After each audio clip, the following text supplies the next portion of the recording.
Welcome, everyone, and thank you for listening to Swoon-Worthy, a podcast dedicated to period dramas. We are kicking off season 6 of this podcast. We cannot wait to cover some exciting new releases and nostalgic favorites. I'm your host, Carly, and I'm joined by two of my friends and frequent Swoon-Worthy co-hosts. Hey, Stephanie and Sunny, thanks for coming back on the podcast.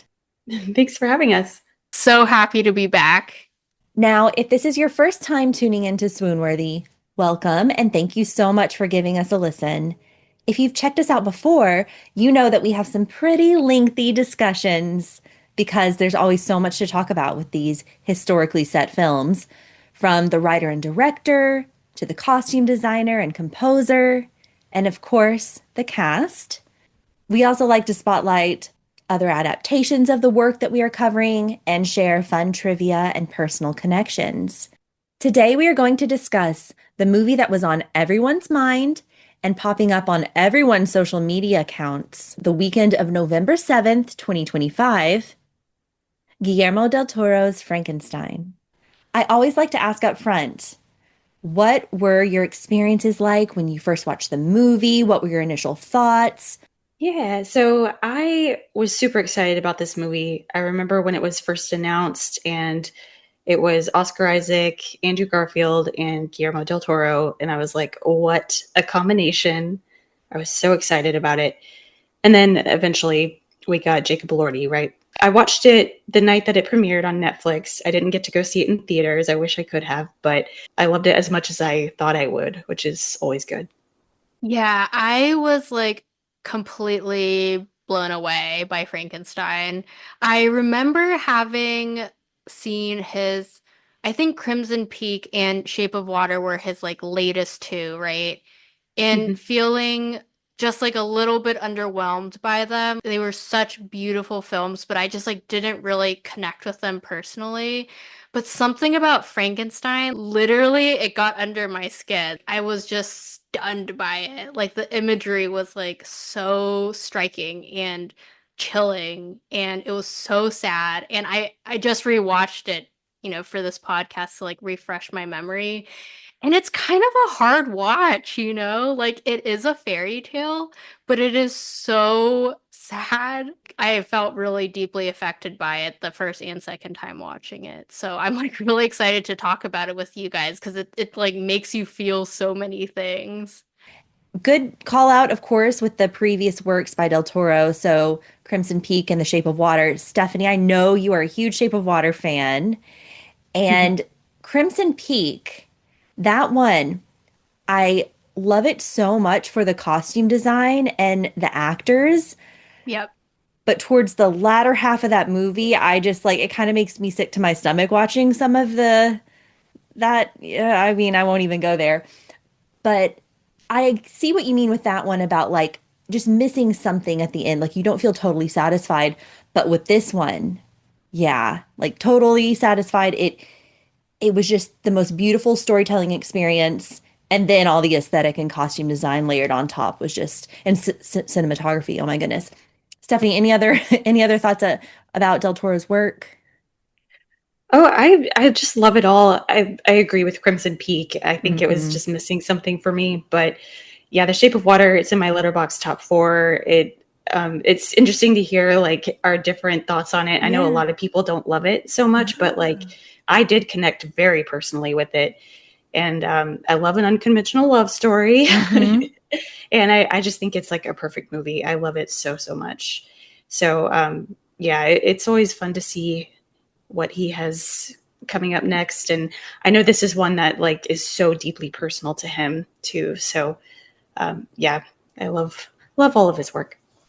Yeah. I know we're talking about Frankenstein today, but I would love to know like why you love Shape of Water so much. Like that's so interesting to me. And like I don't know anyone else who's like said Shape of Water is like their top four letterbox, and I'm like so curious to know why.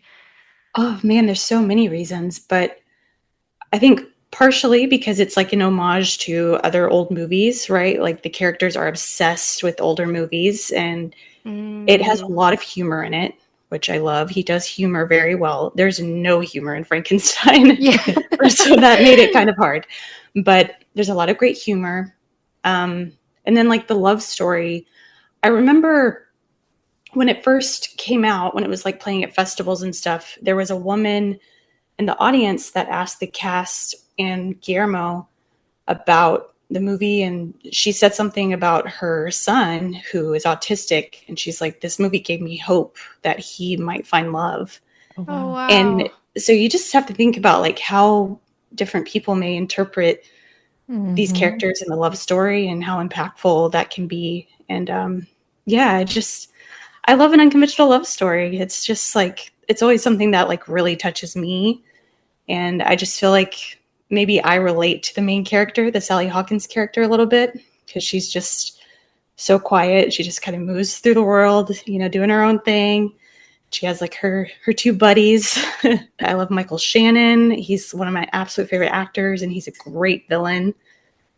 And yeah, I don't know. Oh, I It's just love that the so much. best. I want to rewatch it now. Yeah, it's magic. Like it's pure magic, and I think it's so perfect.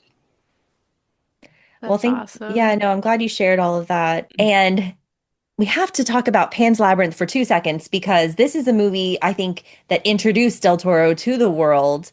This movie is scary. It's also a historical film and very fairy tale like. You know, we were talking, you mentioned that earlier, Sunny. This movie is so iconic and I love it so much. Have to call out too that it received a 22-minute standing ovation at the 2006 Cannes Film Festival, which remains the longest in the festival's history.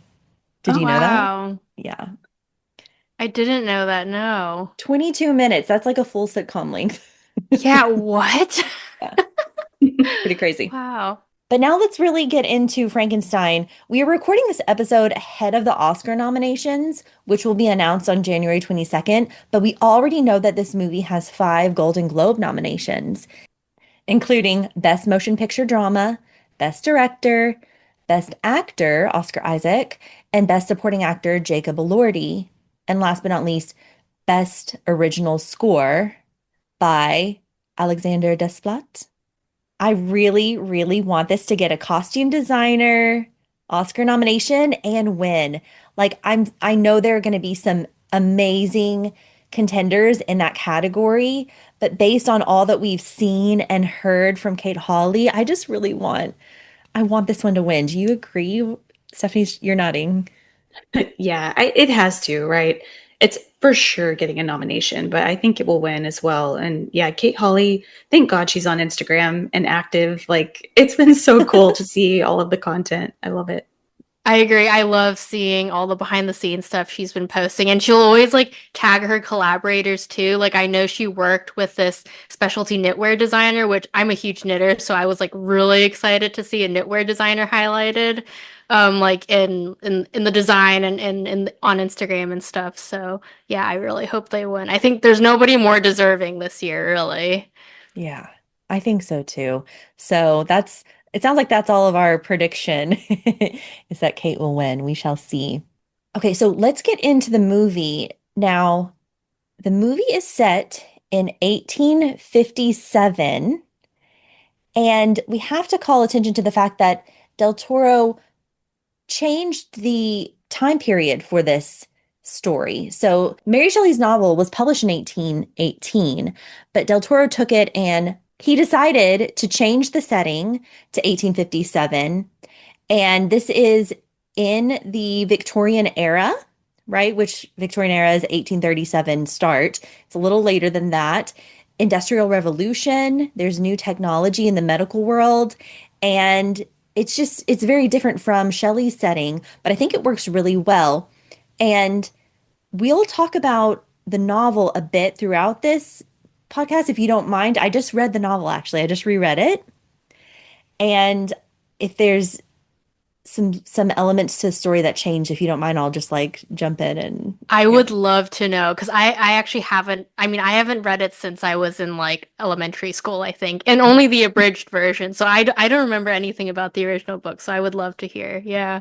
Okay. Yeah, same.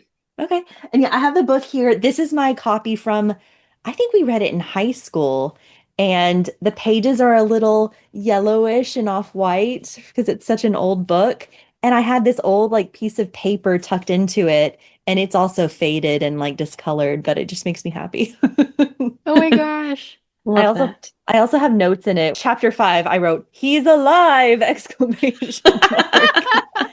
So it has my notes. It's kind of That's humorous. awesome. Yeah. Okay. So, like the book, there's a prelude in the farthermost north. So, like, think Arctic, they're trying to get to the North Pole. It's this Danish led ship, and Captain Anderson, we see on the ice, he and his men, they're stuck in the ice. He's bearded. They look very nautical and cool. These men are trying to break free, continue their excursion, and they start to get a little freaked out. They see an explosion. They go to investigate. They find a wounded man with a prosthetic leg. You're just kind of, if you're not familiar with the book or the story, or maybe you've just seen like the old classic films that don't have this scene, you're probably like, what's going on here? Eventually, we see Oscar Isaac, and of course, we knew going into it that Oscar Isaac was going to be Dr. Victor Frankenstein. We see the creature pretty soon in his stately, enormous size. He's the villain here in the beginning of this story. Jacob Elordi, we had heard all this. And Stephanie, you made a very good point at the beginning of the conversation that this was going to be Andrew Garfield at first. What were your Yeah. thoughts about when this casting change happened? Yeah, I don't remember exactly what I thought. I think I was disappointed that Andrew wasn't going to be in it because I love him so much. But now that I've watched the film, I can't imagine anyone but Jacob because he Yeah. just did such a stellar job and he's also just so large. Yeah. He was perfect, you know? Yeah. But He's 6'6". That's crazy. I didn't know until I looked it up. yeah, so crazy. He just makes everyone look so small next to him. It's really funny. But yeah, can you imagine? Like, they had already done all the prosthetics, like, everything was set to go for Andrew. And then all of a sudden, switch actors. Like, oh my gosh, Hollywood is crazy. But yeah, it's crazy to think about, but I love it the way that it ended up. Yeah.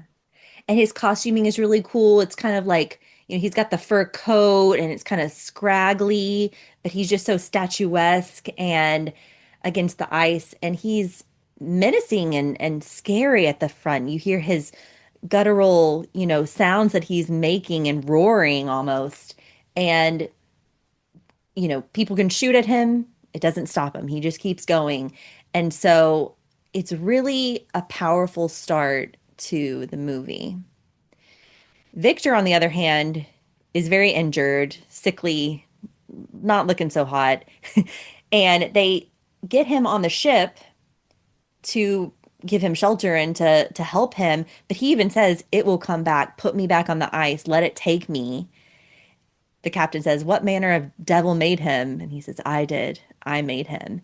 And now we're going to be able to get into the story, the background story. So it's a fascinating start for sure. That ship is so impressive, and they really built that. Like, it's really the size of a ship. That's so Mhm. crazy. It's It pretty took them, insane. right? Yeah. And it took them a long time to do it. And the captain's quarters, too, are so cool. Like, it's so pretty. And you can see the icicles, like, on the inside of the windows. Yeah, Ooh, yeah. I love all the details. I yes. think I saw a behind the scenes video a crew member had posted, like somebody part of the production design team, of them making the glaciers. I don't know what they're called. They're not the ice version of boulders. Yeah. And they had made them out of styrofoam and they were like pushing them onto set and like sprinkling all the fake snow over them to kind of like blend them into the location. And I was like, I had no idea all of those things were practical, so I was like blown away by that. Yeah. Yeah, it's crazy. It's Yeah, he really tries cool. to do everything practical if he can, and I just always respect that. It's crazy. Yeah. Yes, and I loved his comment when he accepted an award recently and he just said, "Fuck AI." Yeah. That's awesome. Yeah, I mean, it's just so nice to know where directors kind of stand on that. And yeah, he and James Cameron, I think, are both being really, really honest and upfront about that. Yeah, for sure. Part one, Victor's Tale, we learn this backstory. When he was younger, his father was born. His father was a baron and a surgeon, married his mother out of convenience, and she had a good dowry and a noble lineage. Guys, in the novel, they made Frankenstein's parents love each other and married for love. Isn't that interesting? What? Oh. Yeah. But I think I'm happy with the changes that he made because to really, know about his relationship with his father, like it just makes sense if it, was troubled like this. Stephanie, you agree with that?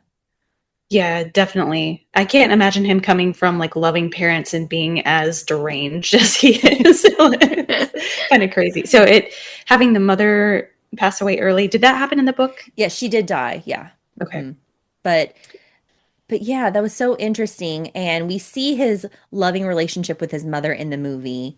The mother's face is hidden in a red veil a lot of the time. And Sunny, when we were doing our upcoming period drama segment and we were talking about this movie, you mentioned how you went through the movie. You didn't know it was Mia Goth as the mother at first. Okay, that was like one of the most mind-blowing experiences I've ever had as a film viewer. Like seriously, because I had no idea. So I'm looking at Victor's mother thinking, I know her from somewhere. Like, how do I know this person? And it's crazy because looking at Mia Goth's character being like, I know her from somewhere. Where do I know her from? And it's because they're played by the same person. Yeah, it was just like so cool. Like, to me, that's like the most magical thing is like finding stuff out like that after the film. And I'm so glad that I didn't know because I don't think it would have had like as much of an effect if I had known. Yeah, and all the symbolism with like the red veil covering her face. And I think Kate Hawley mentioned in her podcast interview that the veil was supposed to be like symbolic of his mother being like shrouded in like memory and like memory loss and stuff. And so yeah, I don't know, I loved all of that. Yeah, it That's makes, cool. yeah, it's really cool. And I'm with you. I didn't, when I saw the promo photos, I did not know it was Mia. But when the movie happened, I did pick up on it at a certain point. It clicked. The eyebrows, I think, and the dark hair. We're used to seeing Mia with lighter hair. And I think I shared this with you, Steph, that someone online commented, it's almost like they did Helen McCrory makeup and hairstyling with her. And I think that you can see that, Yeah. right? I love to think that that's true. That's hmm really cool because she's iconic. We love her. But yeah, just like a little prosthetic and eyebrows, and she's a different person. Very cool. And yeah, a lot of symmetry here, full circle moment. So the fact that his love interest becomes so similar looking to his mother. We also got to talk about the milk. So even in the beginning, young Victor's drinking his milk. We'll see milk being drunk by Victor throughout the movie. And you got to think that's kind of tied to like mother issues, right? Oh, for sure. Yeah. And like actually it's so funny because Liam didn't realize it was milk when we were watching it together. And he was like at the end, he was like, what was that like weird white stuff he was drinking all the time? And I was like, Liam, that was like milk. And like the look of revulsion on his face. Oh my gosh. I He thought it was was a like, white oh. I thought it was a white Russian often. Like I was like, okay, maybe that's his cocktail of choice, but no. That's Just warm awesome. milk. Yes. And at the end he gets condensed milk. So any form. Too funny. And then we've talked about the mother being played by Mia Goth, the father played by Charles Dance. This is a strong, formidable period drama actor. He shows up in all kinds of movies and shows. Great voice, great presence. Steph, have you seen him? Do you recall what we've seen him in? Well, Game of Thrones is the big one. He's a very formidable character in Game of Thrones. So scary and intimidating. Also very tall. He's a very tall man. Hmm. Um, but yeah, that's the main thing I know him from. But he's been in lots of stuff. Yeah. Yeah. I know he was in Bleak House. I think he was in a Tim Burton film. So, like, you picture him in this gothic Dickinson setting so well. He has this great Napoleon hat in this movie.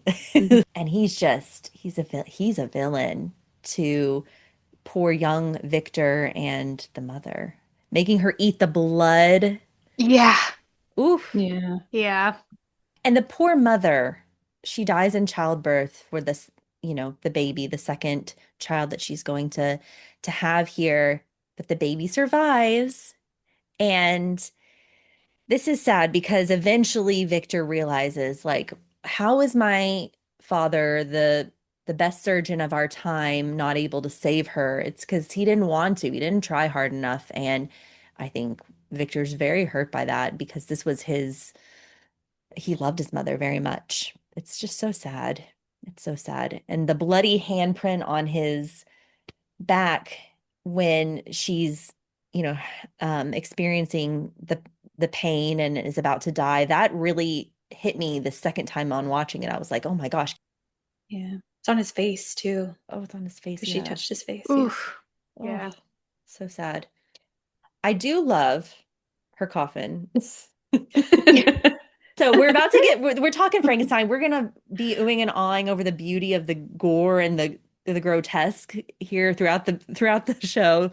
Let's just not be ashamed of it. That coffin is beautiful. Can I be please buried in that coffin? Yeah. It's so unique, right? It's like Yeah. ivory with the red face. Wow. Yeah. Yeah. That's such cool imagery. Like, do coffins ever look like that? Did they? Like, did they get that from somewhere? I'm I feel like assuming. Del Toro's mind, Yeah, I guess. Yeah. seriously. but I don't know. I don't know. And the young brother, William, grows up. We see him growing up. He's favored by his father. Maybe it's like the dark and the light. Mhm. Like everything about Victor is very dark. He says, "I'm the storm cloud," and William is the breeze, or something like that. Mhm. So I think it's just like a visual representation of like how they are as people. I was just gonna say, I have a bone to pick with the casting of young Victor Frankenstein because I feel like, well, first of all, he and Oscar Isaac don't look anything alike. And I thought Oscar Isaac did such a good job just because he was so hateable in this film, like he was so despicable. But the young boy that played young Victor, he was so cute. I don't know, like he was so sweet looking and like sweet to his mom and like I don't Mhm. know, he like had this like warm charisma about him that I just like couldn't buy his dad hating him because he was like so cute. Yeah, I don't know, did you guys feel that way or That's a good point. I didn't that think is a about good it that point. way. Because I don't know. Sometimes parents just hate kids. Maybe yeah, because he that's true did, I too. don't know. Maybe because he loved his mom so much. I don't know. I don't know, but that's a good Mm. point. Maybe it was like a jealousy thing. Like he looks like his mom and he loves his mom more. Yeah. Yeah. Hmm. There's probably a lot to dig in here, but yeah, I know what you mean about the casting. He did have a cute little angelic face with dark curly hair. And yeah, why was he so hated when they could have cast someone with like maybe a little more gruff expressions or something? I don't know. Yeah, like Oscar Isaac does a great scowl, right? And I don't think I saw Mhm. that kid scowl once, so. Yeah, but I guess his character growth after the mother dies is when he really, I think he Mm, had a shot at being something else in life, and with the mother's death, mm, he changes and he says, "I'm going to become better than my father. I can save anyone." He prays to this angel, which is very like, I don't know, that almost reminded me of Crimson Peak a little bit, the imagery there with the praying to the angel. And yeah, he's changed irrevocably from her death. I like that. I like that. Hmm. The villain origin story. Yeah. Yeah. Mhm. And then the father dies, and I'm sure no tears were shed by Victor. That also a cool coffin. It was ivory. His face was like black though, which I thought was interesting because, this whole time, he's Mm. been against the dark and stormy. William is sent to live with another side of the family, while Victor goes to London and then Edinburgh.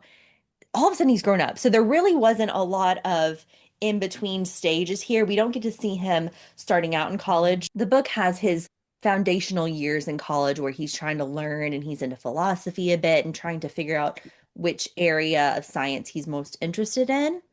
So they do skip 1855, I believe it said. All of a sudden, he's in this tribunal, this medical disciplinary tribunal.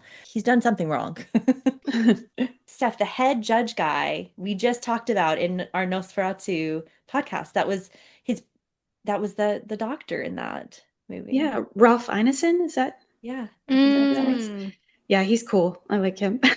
He's starting to show up in these gothic period pieces. He's got a great face for it, great voice. Yeah. Mhm. Don't you think his voice sounds so much like Alan Rickman's? Yeah, it kind That's of Yeah. like at does. first I was like, oh my gosh, is Alan Rickman alive? Like, I had Oh. a moment. They had such a similar like gravel to their voice. Yeah. Yeah, he's got a Yeah, great voice. Yeah. love that. He plays Galactus in the Fantastic Four as well, which is like the biggest, craziest villain, Oh, and he's really cool as that character. Yeah, I feel like we're going to cool. see him more and more. So he's a professor, Professor Crimp in this, which is a character in the novel that goes against what Victor believes in pretty much in the university. He's Victor, played by Oscar Isaac. We got Oscar Isaac now. He's he's demonstrating the flow of energy, talking about how it's not just about electronic charge triggering the muscles, but then the tribunal's like, this is galvanism and trickery, and you're a charlatan. So we have the opposing sides here of progressing in science. And I could have used with a little more of the university Victor. It was a big time jump. It was confusing to figure out what was going on here, but it was clear that he was a controversial figure and that he was very feisty and believed in what he was doing and that he was doing something crazy. So I think it worked. It would always be cool to have more backstory for sure, but yeah, like you said, it's so long. You get the gist of it, and we see Christoph Waltz's character walk in to witness this, and you already kind of think he knows who this is. This is not just like a chance encounter.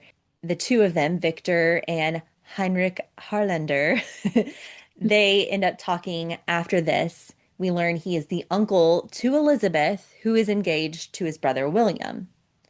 Okay. And he's an arms merchant. He's very distinguished looking. I love this like royal blue outfit he's wearing in the first. It's like a quilted lapel. Christoph Waltz, such a fan. I mean, who couldn't be after Inglourious Basterds? It's so funny because I didn't know he was going to be in this film, and then as soon as he showed up, I was like, this makes sense. Yeah, yeah, he fits. Yeah, and you're right, there's so many good blues in this film. I feel like every shade of blue they use, and it all pops so well on screen. And we see Victor drinking more milk as he's talking with this this guy, and they want to continue the conversation and perhaps enter a partnership. We're about to learn more. Cut to a woman, a naked woman who's being photographed by Herr Harlander.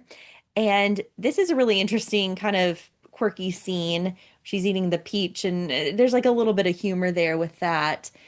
But what I really love is this setting with the woman posing for the photography, and he says it's a memento mori, which, if you then pause and look it up, if you don't know what it is, it's a Latin phrase meaning remember you must die. And it's usually a painting that would be a portrait with a skull and then other symbol objects like hourglasses, clocks, candles, fruit, and flowers. Yeah, Lovely. lovely. And eventually, that lady leaves, because then Victor talks to Herr Harlander, drinks his milk again. Because I think it's funny because the Harlander character, he's picked up on it by now, right? Yep, yeah. Mhm. Like he could offer him like a glass of, I don't know, gin or whatever men drink together, but he gives him a glass of milk instead. Yeah. He knew. He knew. And he shows him this really interesting thing called the Evelyn tables. It's like a cadaver's veins and arteries lacquered on with resin onto a wooden table. The lymphatic system. Yeah. Yeah, I are these real? I actually don't know. The Evelyn tables, did they exist? Okay, I don't know, but I thought the visual was so stunning, and I feel like yeah, it's science fiction, of course, but I I always love in these like science fiction films when the the characters are like working through this like technical problem, and obviously this the solution doesn't exist in real life, but they need to have this moment of like the main characters being like, "Oh, I figured it out," and like it was a lymphatic system in this one. I was like, of Yeah. course, the lymphatic system. That's how we bring people back to life. That's so Um, funny.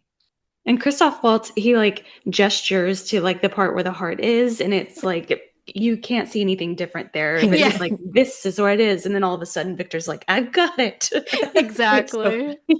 Light bulb moment. That is so funny. Yeah. That part's a little, yeah, it's a little it served it had to serve its purpose, I guess, but we kind of just breezed through it. It's never really mentioned again, I don't think. No, but I did love the plank. I thought it was, Guillermo del Toro, he loves things. Like he loves like books and like little mementos and like drawings and notebooks and Mhm. stuff. And like, yeah, the memento mori display with like the skull and stuff. And I feel like the plank with the lymphatic system like resoned on. It's like another like thing that came from his mind that you've never seen before. And I Yeah. just think that's like so cool. It's very cool. Then he's going to meet up with his brother, but he sees Elizabeth, and we're back to the Memento Mori. She's holding the skull. She looks like a painting in ethereal blue, holding the skull and the feathers in her. We've seen this photo before, but then to see her on the screen in that setting and she turns and she just looks so beautiful. And you can almost, you just know that Victor's falling in love with her by sight, right? hmm Yeah, it's like the most stunning blue, just like you were saying, Sunny. It just, oh my gosh, it like jumps out at you. And yeah, that picture of her looking at the skull, it's just like the most beautiful, like painting like moment in the movie, I think. And yeah, like you said, he just like stares at her and you're like, is he thinking, are you my mom? Is he falling in love with her? Like, we don't really A know. little both. Maybe Yeah, so. a little bit of both. Yeah, I feel like in the pictures it's very like ultramarine blue, perhaps teal. And then the photos of the costume in real life that some people have posted on Instagram, it almost reminds me, Stephanie, of the Cinderella 2015 design by Sandy Powell. Like the way the skirt has just layers and layers, and it's like almost translucent and different colored. Yeah, like different colors in each layer and like iridescent and Iridescent, yes. yeah, so pretty. It's so beautiful. I think this is just going to be a movie history, a iconic historical movie costume piece. This in the wedding dress, which we'll get to later. And she challenges his beliefs and his ideas at the dinner table. She's very outspoken, Elizabeth is. Whereas in the book, she's not super fully developed. In fact, they're like a love interest from childhood, Elizabeth and Victor in the book. Mm. They've grown up together. She was like an orphan that the mother and father took in. So she grew up alongside Victor, and it was always kind of understood that they would be engaged and eventually marry. She wasn't the brother's fiance in the book. Oh, wow. Mhm. Okay. That's But interesting. yeah, but I like this change because how could he have a beautiful woman, a smart woman by his side and then be so deranged? Kind of like with the loving family change. Yeah, he doesn't seem like someone who would have a love interest, period, because he's so obsessed with his work. Hmm. So it does make sense in that way. Yeah. And then a little bit of a digression, but I was thinking how everyone's very upset lately with the Wuthering Heights adaptation by Emerald Fennell and how she's probably changing things from the book and it's very bold and different. And then I was thinking of how like our Dracula and our Frankenstein novels, they're always changed. The stories change, the characters change, and we don't really blink an eye I've just been kind of pondering about that lately, and I don't know if either of you had any observations or feelings on that. Like, why do we not care maybe about the monster stories, the horror stories changing, but we're so adamant that, your Jane Austen and your Bronte novels have to be adapted 100% correctly. I know I'm just kind of throwing this at you, but I was just wondering if you had any thoughts. It's okay if you Yeah, don't. that's really interesting. I mean, I know Carly, we've talked about this previously, but I am like all for the film adaptation of something. I'm the kind of viewer, even if I'm like religiously devoted to a book and I've read it, I like really believe in like the director's intent to make this a movie. And like with that, there are going to come changes because of course as like a consumer of media, the way you read something is not always going to translate on screen. Mhm. But that's interesting. Why do we give like monster stories and horror stories more grace than like the romance or the Yeah. romances, the classics? Maybe because people have like a fixed idea of like what two characters falling in love feels like for them, and then when they see it played out on screen by actors, it just like it feels different and they Yeah. can't like put themselves into the characters as much. Mm. No, that's That's like good. the first thing that comes to my head. Whereas like a monster, it's like maybe a little more hard to it's more of like a feeling than like the feeling of fear Okay. than like the visual of like what this monster would look like. So it's a little more malleable. I don't know. What do you think, Steph? Ooh, great points all around. I am not a classic literature gal, so I really don't have any emotional connection to any of these things. The whole Wuthering Heights thing, I think like everybody needs to calm down. I think you might be right there. Like Yeah. the monster stories are more like fantasy, and the others maybe feel more real. I think everyone needs to just give Wuthering Heights a chance. Yeah. Yeah. There's also the theory that maybe they're presenting it this way. They want the Mhm. publicity and everything too. But then in a recent interview from Margot Robbie, she's like, I think everyone's gonna love it. It's not all about the sex. So we'll see. We shall see. I think we have to give it a chance. And I think everyone's gonna go to the theaters to see it no matter For what. Mhm. sure. Yeah. I Yeah. mean, to me, it was like always obvious that we're not going to see Wuthering Heights. We're going to see an Emerald Fennell film and like to experience that. So, Mhm. yeah, I'm so excited. Yeah. Mhm. Yeah. All right, so classic literature fans, don't hate us. Keep listening to us. It's just Please don't hate us. don't hate us. But I just thought it was interesting because there's so many Dracula retellings, Frankenstein, and they just always are changed by the director's vision or the creator's vision, and we're okay with that. So I don't know. I thought I'd just kind of bring it up and hear what you thought about it. So thank you. Okay, so we were talking about Elizabeth. And he's smitten with her instantly, even at this dinner table, even though she's going against what he thinks and believes. And he's just, when he walks away, he's looking back at her. I think he is just like charmed, smitten, infatuated with her. I don't think he's gotten a lot of time away from his work and studies to even think about a woman. And here she is right in front of him, and she's a smart, scientific, beautiful woman. So it's no wonder he falls for her. They all partner up. It's like the four of them are kind of a unified force to helping Victor with his experiment now. The uncle is going to back him financially. The brother is going to also help him with like organizing his finances and getting him the tools he needs for his project. They go to this abandoned tower, which is so cool looking. And I love how it says like aqua e vita, like right water is life. It was an old irrigation type building, public works building. And the exterior is very striking.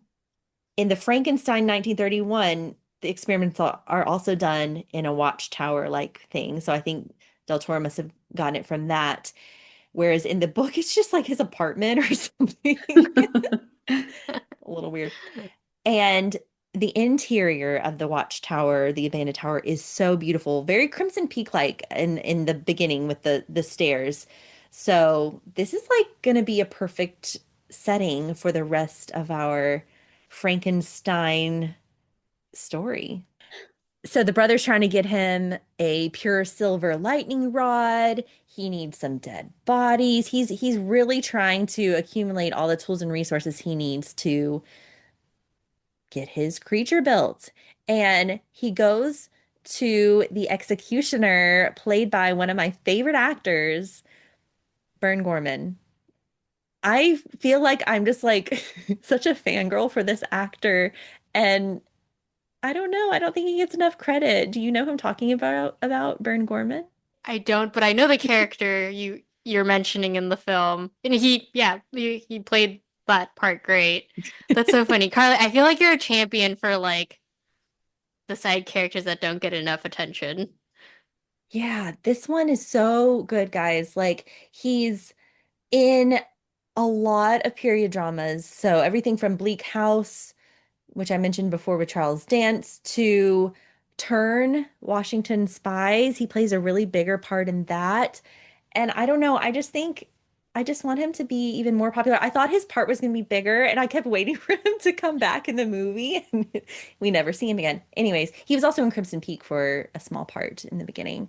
He's getting dead bodies for Frankenstein. No, that Um, scene is funny. I it and I didn't realize. I don't think I realized it was him the first couple of times I watched, and this time around I was excited too because he is great at playing these seedy characters. So yeah. I'm with you there. He always has like the strong accents, like from being on the streets of London. Like he would be perfect in like a Sweeney Todd Yeah. adaptation. Yes. But this scene quickly shifts from the dead body gathering to seeing Elizabeth in the crowded street on market day, and he follows her. And I just wanted to shout out, this is my favorite costume piece from the whole film. She's wearing this beautiful shawl that's patterned in um like the pattern of a moth's wing. And I follow the knitwear designer, Lyria Pristine, and she and Kate Hawley, I think, collaborated on an Instagram post about this shawl. And it's so cool. It's like all of these different colored threads coming together to create this like iridescent, shimmering, like multicolored fabric. Highly recommend checking out this Instagram post because they show all the different colored threads they used for this shawl and like how they look against the light. Yeah, that shawl is like just unbelievably cool. I love that everything she wears reflects her love of bugs. It's so cool. And I definitely will check out that Instagram post because I want to see it up close. Um, but also, I just want to talk about one little jewelry piece she wears as well. She wears this red cross necklace that I Yes. never really paid attention to the first couple of times I watched, but she wears it all the time. And it has a scarab on it. It's almost like a scarab crucifix, and a scarab is like a little beetle. Mhm. And it's so cool. I just didn't notice it. But it was made by Tiffany and Company, which is Oh, that's just, awesome. I don't know. Yeah. I just think that's so neat. It seems like they had a lot of really fun collaborations when coming up with these costumes. So I Yeah. love That is that. so cool. I didn't notice the scarab. I saw the cross and it's like it's so interesting. I feel like that very specific like red lacquer texture shows up so much in this film. Like in the cross necklace, the like his gloves kind of have that texture too, and then also that like demonic angel that keeps haunting his dreams that is that same texture. Um yeah, so cool. Love that. Yeah. And No.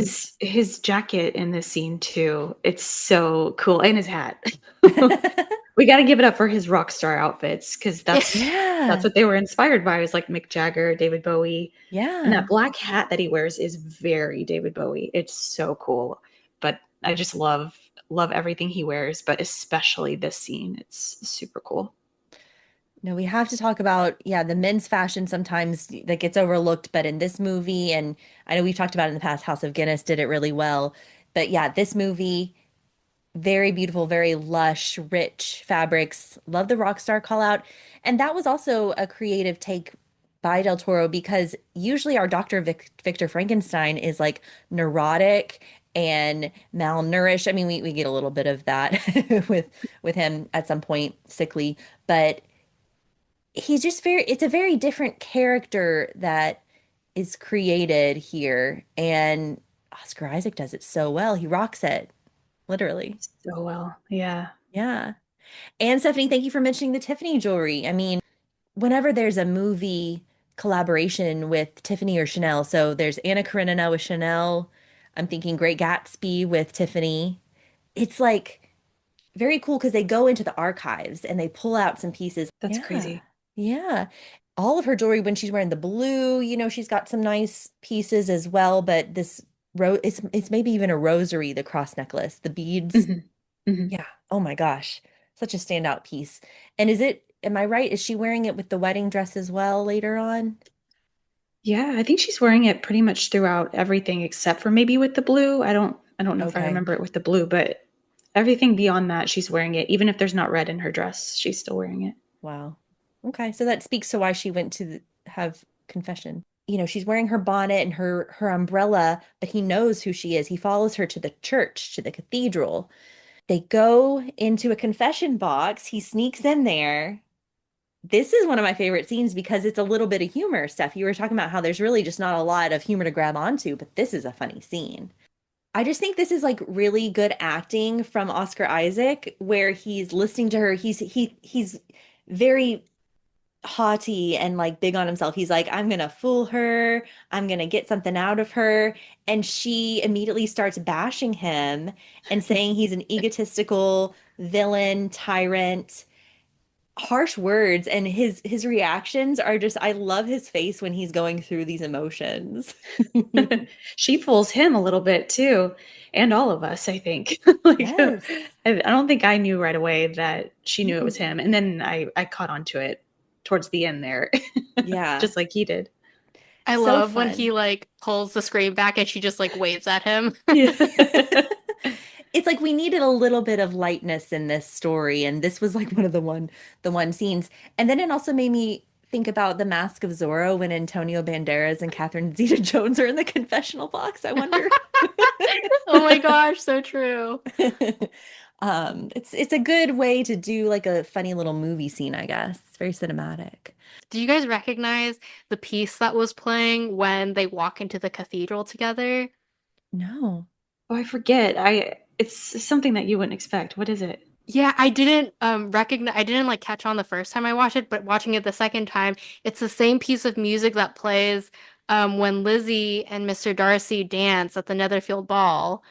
It's Oh. I don't know the piece name, but it's by the composer, the Baroque composer Henry Purcell, and it's that exact same piece. And I thought that was like I don't know if Guillermo's like a PNP 2005 fan, but it was just like so recognizable because it's like such a swoon-worthy scene in Pride and Prejudice. I love I that. love that. That's cool. Yeah, I'm glad you caught that because yeah, now I'm Yeah. gonna listen back to it. Okay. They go to dinner after this, and she asks him to guess which books are in her parcel.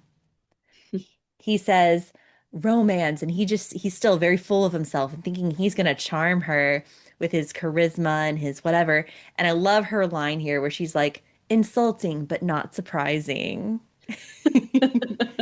Because these are science books that she's got, insect books. And to just say that she's a woman, so she's got romance novels in her parcel is just such an insult. Gross. Just gross. Yeah, I love how she says, "My interest in science leans towards the smallest things." It's very cute. I just love that she loves bugs. I mean, bugs are so cool. Yeah. And she also talks about her search for something pure and marvelous. And I don't think I totally caught that the first time around, but the word pure we're going to hear from her lips later. And so we'll probably have to mention that. They dance. He asks her to dance in this beautiful, elegant, stately dinner dining setting.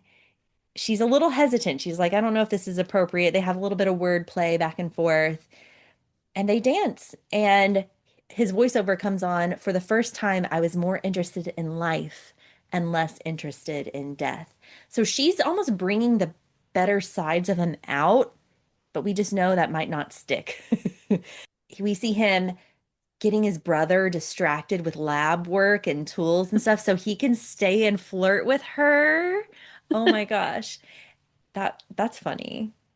Yeah. This And actually, I know I said there's no humor in this movie, but they cut to them in the park and she is running around with this net like Winnie the Pooh. And it made me laugh really hard when I watched it this last time because I hadn't noticed her like running, but she like exactly like Winnie the Pooh. I saw him at Disney World doing that one time and it just was so funny. And so that's that's what it made me think Oh of. my gosh. But anyways, yes, they're catching butterflies. This might be the citrine green dress. It's just this really pretty, yeah. vibrant lime, almost like chartreuse. I mean, I'm Mhm. trying to figure out the right term for that color. It's so pretty and ethereal as well. Catching the butterflies.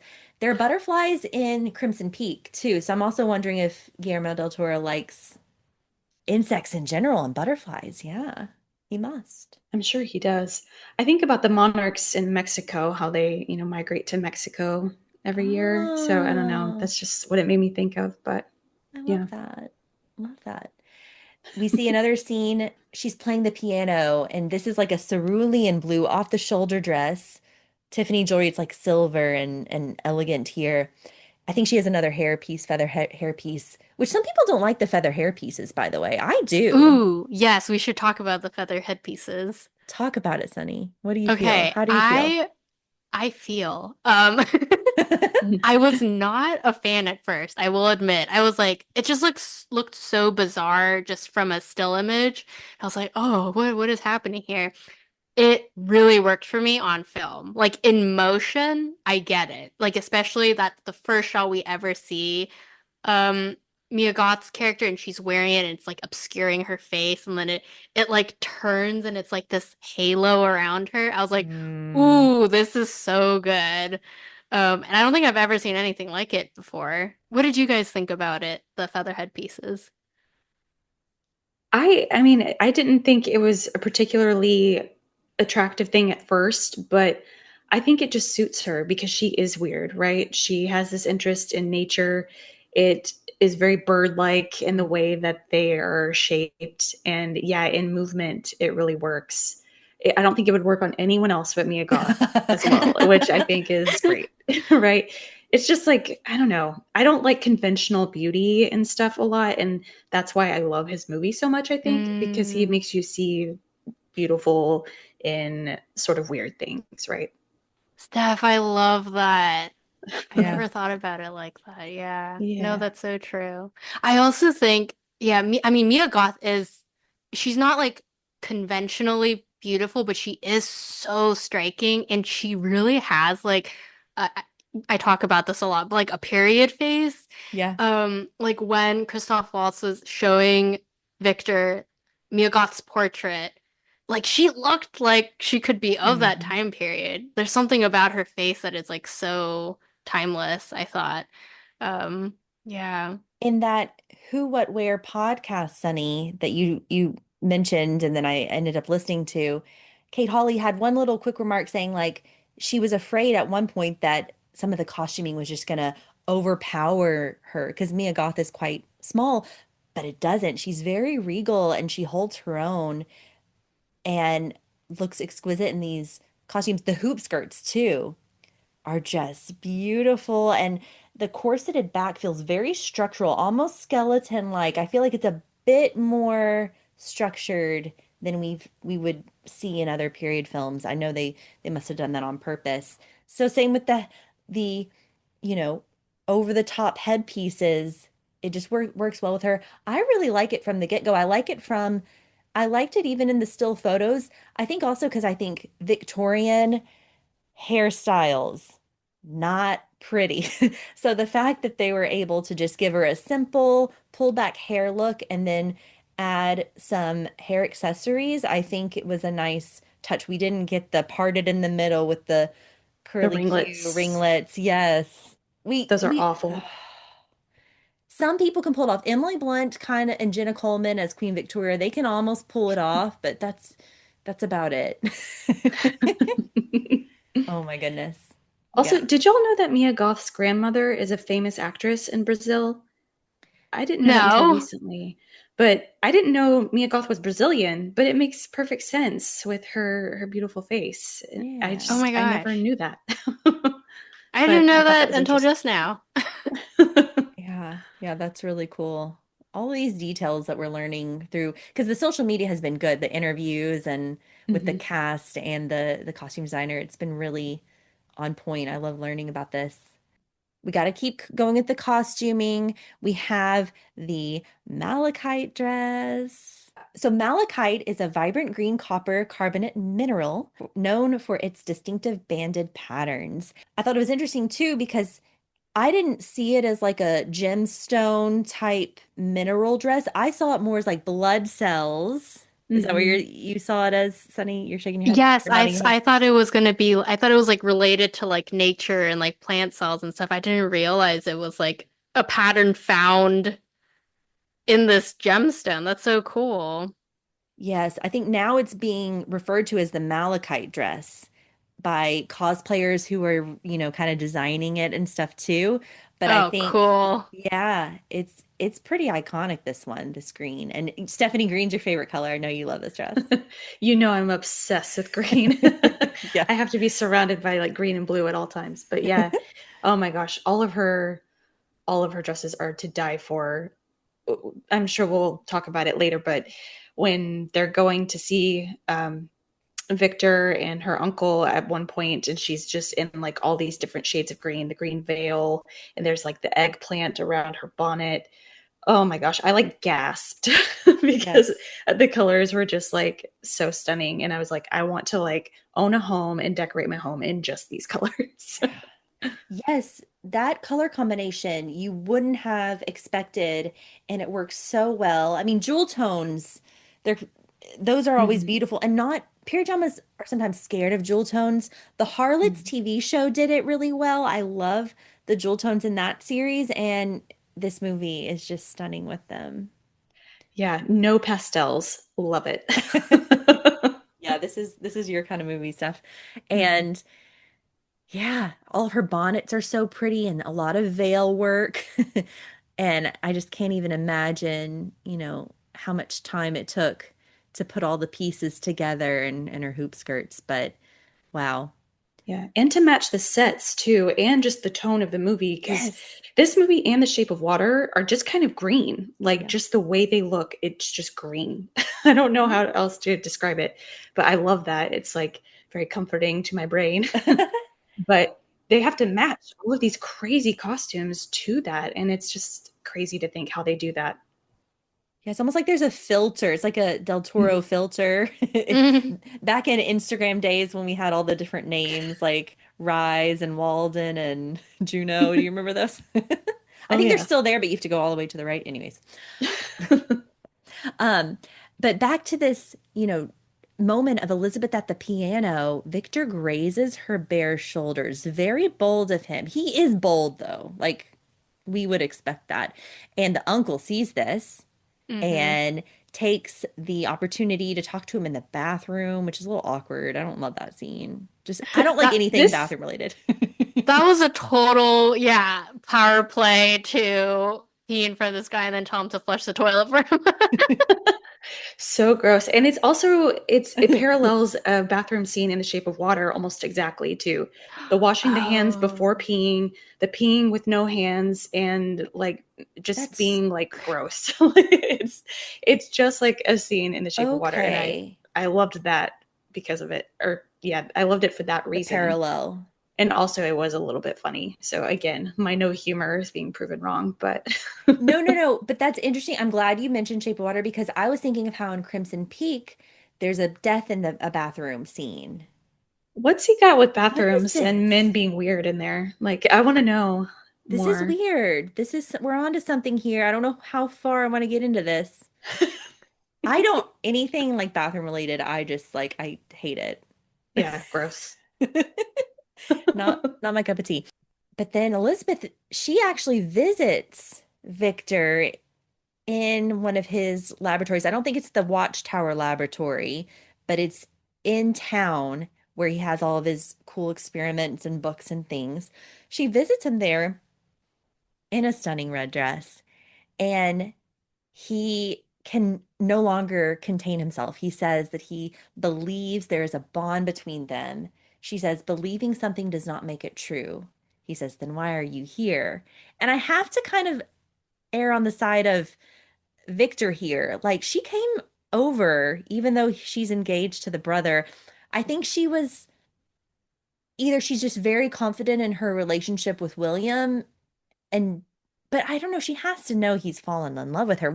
How did you understand this scene? Either of you. I feel like she found a sort of like kindred spirit in Victor, maybe, because they're both, very academic and like interested in science. And like, I think she valued his brain maybe in a way, like he like stimulates her in a way that her fiance doesn't. And maybe she was also falling in love, but like to her, it was okay because that hadn't been stated explicitly. And then as soon as Victor professed his love, that like illusion was sort of shattered, and she was almost like, okay, I need to get out of this now. It Mm, was almost like a, I don't know, coming back down to earth moment for her. But yeah. yeah, I don't know. I was like annoyed with him too. I was like, oh, why'd you gotta say that? Just be friends and like don't be weird. What did you guys think about it? Yeah, I completely agree, Sunny. And I don't think she thought he was bold enough to say that maybe. Maybe she just thought it was going to always be there and not be spoken about. But yeah, Mm. he had to be weird and ruin it. That's I, just what that's he so funny that does. y'all, see, that's funny. I have a different opinion than Ooh, y'all. yes, tell us. I felt his just like overpouring of emotion when he was with her, and I felt like he had to say that. And I don't believe that his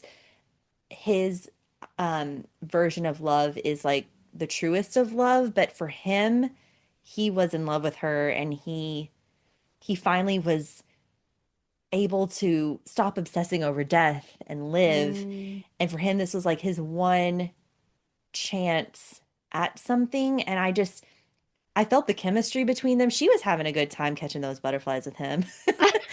So I don't know. I don't know. I feel a little bit, this is like one of the one times I feel some sympathy for Victor because he's not great.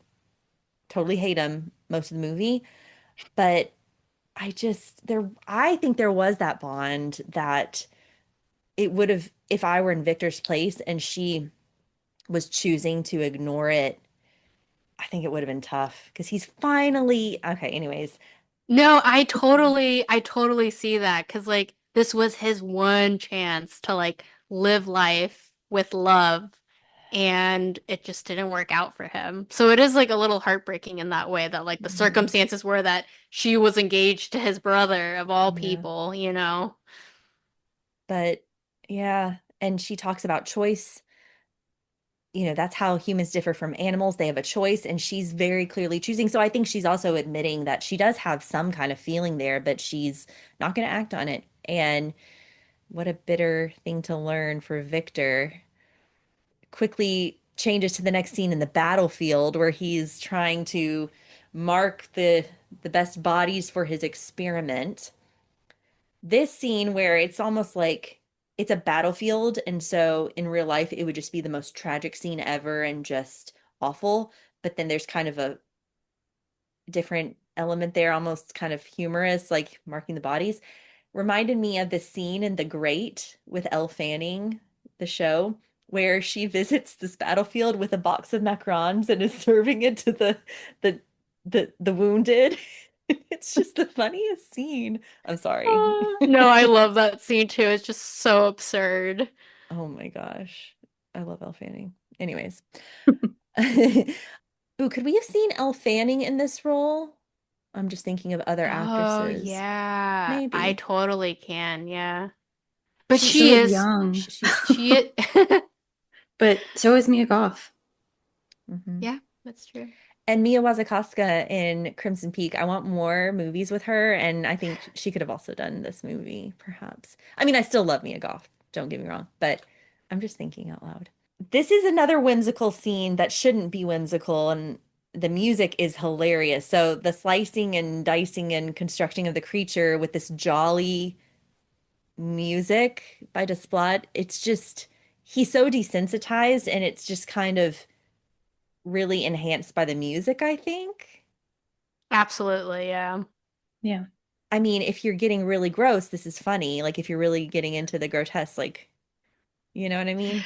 Yeah, watching this scene was like such a trip for me because I'm extremely squeamish and like I even like surgery, blood stuff Mm. on screen, like any type of gore, like I really like I have like a very visceral reaction to it. So then when he just started slicing into his leg with the freaking chain, the what do Yep. you call it, the handsaw, I like started screaming because it just like came out of nowhere. Because with the music, like you were Yeah. saying, it doesn't feel like it's gonna be that kind of scene. And he's like jamming the like femur up the like knee, and you're just like, oh my God. Um, but yeah, it's just like so bizarre, right? Because he has just a complete lack of like respect or reverence for like the human body, human life. But Yeah. the music makes it feel like this like funny thing. Yeah. Yeah, I mean it's genius, honestly, but like a crazy watch. What were your guys' reactions to this scene? Yeah, it was so grotesque. Like, I'm not squeamish at all. Like, I can watch the nastiest stuff. I have seen the nastiest stuff working in the medical world and veterinary world, but Mm. this got me. I was like, "Oh, Ooh. that's nasty." When he like cuts through that leg and then snaps it, like that that was a lot. And I just thought of like how they made that. Like, they really did such a good job crafting all these crazy bodies and making it look real and making it so that Oscar could actually like work with it. And I wonder what his process was Oh like gosh. just going after it. But also, I know Guillermo, like he tells the actors exactly what to do. So he had it all, laid out the way that he wanted. But yeah, it was wild. I'm glad you pointed out the music. Yeah, it really got me laughing in the second time that I watched this because I think the first time I was so squeamish too that I couldn't look, but the second time I was like, I got to give this a chance. And he's just throwing the body parts down the hole. Um, oh my gosh. So the book, this really captures the spirit of the book. It's very different settings and all of that, but this like desensitivity to humanity that Victor has, where I mean, this is what's in the book here. I remember reading it Mm. back in high school and then again here recently, just like Victor's just of a different mind from anyone else. He just doesn't get it. Just doesn't really get it. But then he still looks at his little coffin figurine from his childhood. So it's almost like, is he trying to feel something for these body parts? But he's just so, I don't know. It's an interesting character. He's an interesting one to study. Yeah. It all goes back to his mom, right? That's what Yeah. I think with that little model from his childhood. It's like he's remembering why he's doing this and it's because of his mom. But Mm. That's good. Yes. still he's not he doesn't really have any sort of empathy or anything like we said. No. And it is finished. And the thunder, the storm comes. I mean, that was a great little timing there. And you have to have the thunder and lightning in a Frankenstein adaptation. This is so iconic and key. I did just watch the 1931 and then the Bride of Frankenstein 1935. And I love the laboratory scenes and it's like this. You get the lightning bolts and the rod and it's very cool that they did this back in the 30s. I mean, ahead of its time really. But this is where these are different. Things are different. This is not this is not Boris Karloff's creature with the light, the rods in his neck, the bolts in his neck. We're about to see Jacob Elordi here in a very different human-like Frankenstein monster creature. And see, that's the thing too. We always mistakenly say Frankenstein as the monster, and it's not. It's the creature, the monster. It's Dr. Frankenstein. Oh my gosh. I The know. culture around it is so interesting. Yeah, it's so iconic. But this like feels so removed from that to me, which I Yeah. love. Yeah. Agree, yeah. Yeah. Carly, in the book, how is the monster described, like in appearance? Like, is because I feel like Jacob Elordi's creature is like quite beautiful and like Yes. structure. I mean, Jacob Elordi is beautiful, You but I can't feel like help it. his yeah, his creature is also like very beautiful, very removed from the sort of like iconic bolts in the neck Frankenstein look. I'm just curious how he's described in the book. I saw the dull yellow eye of the creature open. It breathed hard, and a convulsive motion agitated its limbs. His limbs were in proportion, and I had selected his features as beautiful. Beautiful. Great God, his yellow skin scarcely covered the work of muscles and arteries beneath. His hair was of a lustrous black and flowing, his teeth of a pearly whiteness. But these luxuriances only formed a more horrid contrast with his watery eyes, that seemed almost of the same color as the dun white sockets in which they were set, his shriveled complexion and straight black lips. Mm. Okay, sounds pretty terrifying. It's terrifying, but I mean, he's chosen body parts, I think, that were in his eyes beautiful, but then when you put them together, it's kind of crazy. And I think it makes sense that he would choose a Jacob Elordi handsome face. Why not? Mm. I don't know. Hmm. So I don't And know I if that was, Mary answers. Shelley. yeah, Yeah. yeah. I was hoping we would see Jacob Elordi as his like human self. Maybe he was like a soldier or something Ooh. before we see him as the creature, but I don't know if we ever got that moment. I don't think we did. Mm-mm. No. You can almost picture it. You can almost picture Jacob Elordi in like a soldier's outfit, dead on the battlefield, and then Totally. Frankenstein. Victor's just like, I like that face. I don't know. I don't know if that answered your question, Sunny, but Oh hopefully that. yeah, that's Okay. interesting. Also, I So love listening to people read aloud. I don't know, there's something very comforting. It's like you're like a little kid again. I like to read out loud. I read Harry Potter aloud to my siblings when I was younger. Aw. Oh, that's It was, so sweet. yeah, it was fun. Christoph Waltz's character, Herr Harlander, he's there hanging out. The storm's coming, and I think Victor may have gone to go get him. He's hidden behind sort of a canvas thing. He needs his cane. So Victor gets the cane, notices it's mercury hidden in the cane his for him to take. Comes out that he has syphilis and he wants to cash in on his favor from this partnership, which was never explicitly stated that in exchange for his funding of this project, he wanted to put his brain into that of the creatures. Is that what you're getting? Hmm. Yeah, I think so. And my favorite perhaps moment of this whole movie is when he pitches this to Victor and Victor just goes, "No." There was a meme online and it's just so funny his, "Are you kidding me?" Like I don't know, it's just really funny. And then he keeps saying, he's like, just say yes or no. And he's like, I said no. It's kind of comical, but I don't know. It's not supposed to be because it's kind of sad about, the poor guy, but then it's raining. He even barters Elizabeth. He's like, "You can have Elizabeth." He knows. Oof. And Victor's like, "It's a systemic disease. This won't work. I don't know what you're thinking. You obviously don't understand." He threatens to throw the silver rod down the hole, but ends up falling himself. And Victor's just like, he checks him out and he's like, "Okay, well, I'm going to keep going." So that's awful. Then we get the whole classic Frankenstein moment where the lightning bolt is going to cause the electric charge to bring life to the body. And he's in this like cross-like figure. It appears that the creature is not alive, so he goes to take a nap.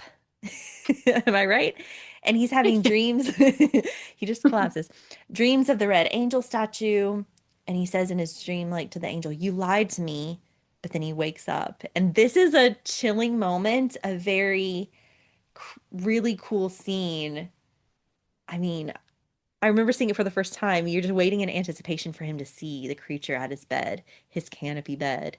Does that moment happen in the book where he like comes up while he's sleeping? Oh, Yeah. oh my gosh, that is my worst nightmare. Yeah. I believe so. I'm pretty sure that's what happens. And guys, at least in this movie, he tries a little bit. I mean, we're going to talk about how bad he is at trying to help this monster. In the book, he just leaves.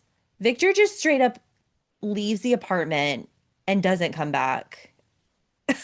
Wait, what? Like Yeah. he's like, all right, I can't do this anymore. Peace Yeah. out. Or like Yeah. he's like fleeing in fear. Both. He really, it is kind of what he says here sometimes where he's like, he didn't think about the consequences and didn't think of the what after. And he's like Uh, turned off by it and he just straight up leaves. But he tries a little bit here. We're going to talk about this. So he's scared, obviously, of this big statuesque creature, but he does try to do the hand thing and show him the sun. He teaches him the one word that means everything to him here in the beginning, his name, Victor. But he doesn't have a maternal bone in his body or a paternal bone in his body, and he just does not do this properly. And we have a few scenes here where he is just potentially trying to help this poor creature with the childlike brain learn how to live and function, and he just fails miserably. He's just so bad at it. It's heartbreaking. Yeah, he does not have the patience at all to be teaching anyone anything. No, it's so sad. It's hard. This part's hard to watch because you just feel for poor creature, poor Jacob Elordi. I wonder if like Mary Shelley was doing some sort of like social commentary here with the Mm, like dad up and leaving right when his child is born. yeah, yeah, Sorry, random, but No, yeah, I love that. yeah. And so it works that in this story, he didn't have a loving father and he doesn't know how to help this poor creature who is just looking to him for guidance, trying to figure things out. And I think also he says he's looking at he chains him up. That is horrible. Give him a bed. He obviously could sleep in a bed like you, and he chains him up downstairs. Everything was new to him. I was there to mold him. I never considered what would come after creation. There's no horizon left, and his achievement felt void of meaning. This is just terrible.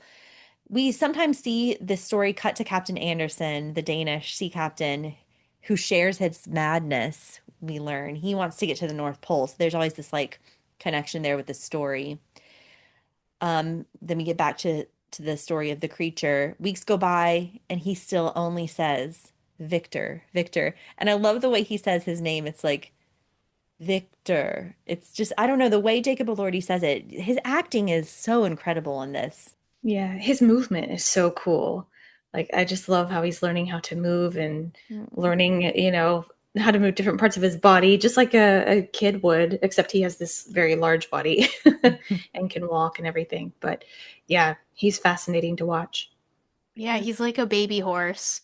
Yeah. Yeah, yeah, Yeah. Yeah. And I agree, Carly, like his delivery, because especially in the first half, two-thirds of the film, he doesn't have a lot of dialogue, but his delivery of every line is just like perfect. Yeah. mhm, Oh my goodness. Which when Elizabeth comes to visit and she sees him, we got to talk about the scene when she first sees him, but she says maybe this is the only word that means something to him. I mean, it's so true. She has the most maternal instinct ever. So she wanders down there. Something's calling to her almost as soon as she gets in the door. She finds him, and this scene is just beautiful. The way they approach each other, they touch each other in the most sweet way. I mean, taking off her bonnet and gloves. And I think the taking off the gloves was improv by Mia. I think I is that Wow. yeah. Or Jacob, because Or he takes Jacob. them off Mm-hmm. of her. Mm-hmm. I think so. I think I heard that as well. Yeah. She's so sweet and gentle. And then seeing her giant hoop skirt next to her, and small frame next to his towering figure, she touches his wound. She's science minded, so she doesn't mind, getting in there. And she says, "Who hurt you?" I mean, she's just really upset by this. She's really upset by the way he's obviously being treated. So even if she did have any shred of belief that Victor could be something, I mean, I think that's out the window after this. Yeah, so true. Oh my gosh. So she confronts Victor, the man downstairs. Is he a patient? Did you wound him like that? And and then Victor's always blaming others, brushing the blame off of him. No, it was the world that hurt him. I gave him life. Are you kidding me? He's awful. He constantly calls the creature it. And, why is he chained there? Is what she says. He says, it doesn't know better. And then she just says, but you do. I mean, all her lines are so powerful Yeah, too. Yeah. Hmm. yeah. Oh my gosh. So then we have Elizabeth later on walking down the grand staircase in her nightgown with the candelabra, very Crimson Peak-esque and other of Guillermo del Toro's movies. She wants to see the creature again, and he's watching the leaf being taken down, the stream of water down like the aqueduct, if you want to, I don't know what it's called. He's just a child playing with the leaves and the water. And that scene where he gives her a leaf. So sweet. It's so sweet. I And her have to, delivery of that line is the best. because what does she say? She's like, for a leaf? For me? Thank you. Yeah. Thank you. Yes. And she teaches him her name, Elizabeth, the right way by, explaining the throat sounds. I mean, if she had been there from the beginning, Yeah. Hmm. as she walks away, he says her name. He's capable of learning. It's just, you got to have the right touch. And I think interaction with people, he needs to observe that, which we later see when he's watching the family. So in the next scene, Victor confronts Elizabeth, like, do you love him? Like, it's clear that there's an affection there. And I had seen some articles, like people saying, like, is it love, romantic love? Is it maternal? It can be both. I mean, she's a woman and she's reaching out to this creature who she has a connection with. She also laughs at Victor, who brings up, his love for her again. And she says, your heart of all the human organs, that is the furthest from your understanding. She knows how to drive these words home to him. I mean, I don't think he totally gets it, but she tries. And she leaves with the tagline on the posters, only monsters play God, which is a very good line as well. Hmm. Victor takes out his anger and resentment on the creature, right? Like, I feel like he sees that love is not going to happen, and obviously has some connection with the creature, and so yeah, he really gets villainous here, and he's got this plan to destroy his creation, destroy the watchtower. Elizabeth and the brother William are leaving, but she says, I have the most terrible feeling. Let's turn the carriage around. He's going to kill him. Disaster, implosion. And do you think did he almost go back for the creature when yeah. I think so. Yeah. But it was too late at that point. And I think that's Yeah. like it's terrible because he had a moment of regret and then didn't do anything about it. I guess he didn't know that the creature survived. So like if he had known, would he have done something? I don't know. But yeah, Hmm. that the whole sequence of like him interacting with the creature and being so cruel and, neglectful. Man, that's like really hard to watch. Yeah. And the creature screaming his name when the Yeah. fire starts, I think he hears him and that's why he Yeah. goes back. That was my Right. understanding. Yeah. But yeah, his screaming is so sad. It's so sad. Luckily, he had seen what the leaf could do by going out through the tunnel, the irrigation system thing there. So he is able to get free. And yeah, that's a good point. Would Victor have gone back if he knew? But he was also very severely injured. His leg was really nastily hurt in that explosion. And we're about to get part two, The Creature's Tale. Yay. This is really great. And this is in the book too. We do get to hear the creature's tale Mm. and what happens after the parting of Victor with his creation. I called your name and understood I was alone, right? I mean, that is just heart-wrenching. He sees outside for the first time. I mean, Victor didn't even take him outside to breathe the fresh air and see nature. Very sad. The iconic image of him holding the skull. We see him interacting with animals. I loved that, how the animals would, understand him and let him them and stuff. Yeah, they didn't see him as Yeah. a threat. Hmm. I found that really interesting actually that these deer would like run away from humans, but they wouldn't run away from the creature, even though to human eyes he is like scarier and more grotesque. Um, Yeah. yeah, I don't know. I didn't quite like understand that. Is there like I don't know, like a bit of like symbolism or allegory there that because I was like, why aren't they afraid of him? I think, okay, so remember with the word pure. So Mia Goth's character wanted to find Oh, someone purer than the common man, and she found it in him. This mm, is a being who is completely innocent, and I don't know. I think that the okay, animals yeah. know this. They Yeah, know he has this. like no ill intention or like desire Yeah. to kill because he doesn't know what that is yet. Yeah. Okay. It's kind of like the creature in the shape of water too. Like Mm. only these like Mm, awful white men see him as a threat or see him as grotesque, but literally no one else does. They see his mm, beauty.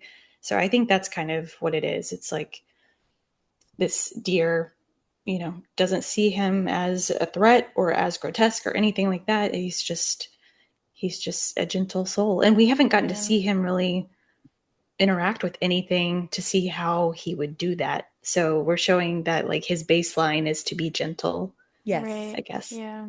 No, that's a good way of putting it, like the baseline, the foundation of him. In the Hmm. book, I wrote down this quote. He says, I was benevolent. My soul glowed with love and humanity. Oh, So he was just the purest of pure until, things that until humans started to teach him otherwise. So the hunters shoot at him. He goes into these like the mill with the family. It's called a hovel in the book, and he's able to observe the family. This also differs a little bit from the book, like the nature of the family, but the one thing is true, the one thing is consistent is the blind man Mm, who leaves an impact on him. And that was also in the 1935 Bride of Frankenstein. There's a blind man. So this character is so pivotal in this storyline. I feel like he is the one human who is not prejudiced by his looks. He can actually hear his voice, hear the nature of his voice, just pick up on the gentle spirit that he is. And it's like the one chance he has at like having a friend. yeah, I love all of these scenes like when he's like repairing the fence at night and then the family like leave him clothes and like bread and they call him like the spirit of the forest. Oh, I just loved it so much and like you really like feel like relief from all the everything that came before. It's so brief, like he says, Mm-hmm. for like the briefest moment he's at peace with the world. Yeah. Yeah. yeah. And it feels like whimsical too. Like Yeah. it's just like sweet and fun. And I love the mice as well. I thought they were so Yes. Yeah. cute. And yeah, the blind man is played by David Bradley, who has been in everything. We love him. He's so cool. I loved this role for him. Aw. So yeah, the mice are nice. That beautiful deer in the forest are nice. Those wolves are not nice. Those wolves are intense. both of those sequences with the wolves, I absolutely hate. Like, it's the only part of this movie that I just really did not like. I don't like the demonizing of any animals, like Yeah. sharks or Yeah. wolves. They don't act like that. It wouldn't happen. And the biologist in me just like it gets really angry Yeah. at that. Um, and it was just so like graphic. Yeah, it's so violent. I also find those scenes really hard to stomach. Oh yeah.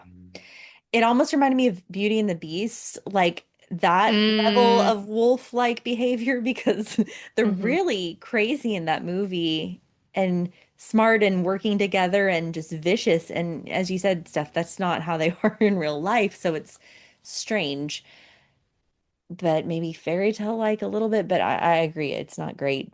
Um, he learns about the violence and hunting and killing some being just for being who they are.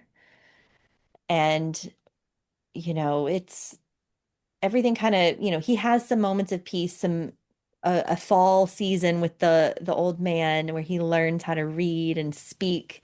Then he goes back to the ruins of the watchtower and finds out who he really is. Comes back, the wolves are at it again. Terrible death for the old man. And he the last words to his friend, I'm a child of a charnel house, a wreckage, assembled from the refuse of discarded dead, a monster. The old man tries to say, I know what you are, a good man, and you are my friend. And then he dies. Very hard moment to witness. The others return, shoot him, but death is denied to him. So he cannot die. And he said he felt lonelier than ever. So this is kind of the climax of the story, perhaps, where he, or in other Frankenstein stories, where he goes back to Victor. He wants to have a companion. He knows he's going to be alone walking this earth as a monster hated by all humans. He needs someone with him, and so he's going to go find Victor. Happens to be William and Elizabeth's wedding night. William, he's jovial. He's like, throw the petals everywhere. that was funny, yeah. That was funny. He looks really dapper in like a white satin vest. He's happy. He's about to marry the love of his life. The brother's being a downer, as usual. Storm cloud. Storm cloud, yes. And Victor decides to visit Elizabeth on her wedding day.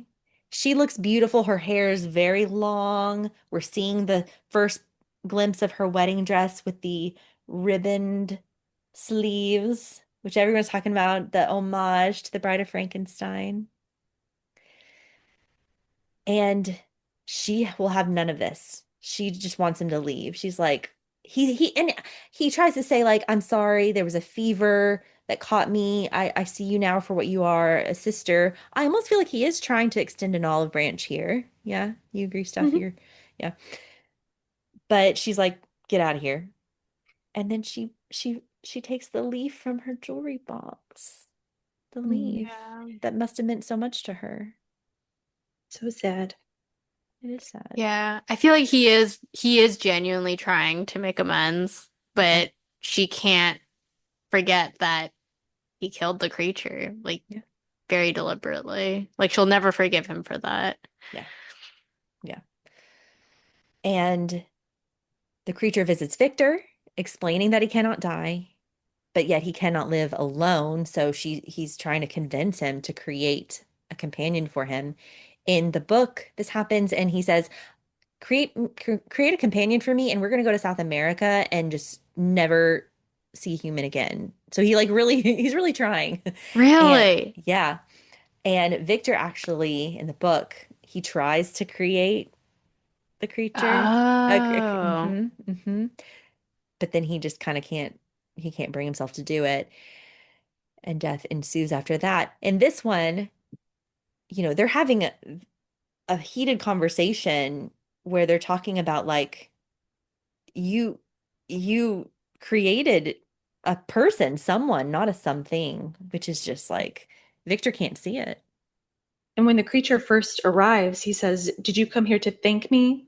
You're intelligent enough to find me. And it's like, oh my God, like you're awful.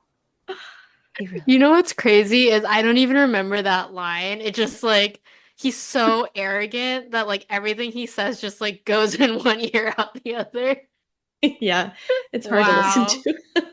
Oh and my gosh. the things that Elizabeth said in the confessional are true. Like he's egotistical, plays the victim. You know what I mean? Yeah. Mhm. Yeah. Yep. She was the only one that saw him exactly for Hmm. who he is. You know, like I feel like his brother always looked up to him because he's his brother, his older brother, and Herr Hollander thought he was this like brilliant, misunderstood genius. And Elizabeth's the only one that's like, you are brilliant, but you're also evil Mhm. and arrogant. And he still like delusionally thinks that Yeah. she can fall in love with him. Yeah, it's totally delusional.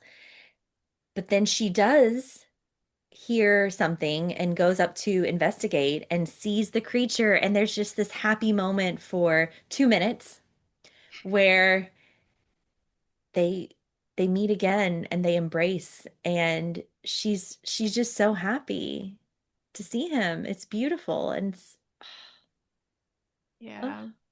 Oh my gosh, Yeah. that breaks my heart actually, because like he probably isn't used to that reaction, you know? Like he shows up and people scream and run away, but she's like so happy to see him. No!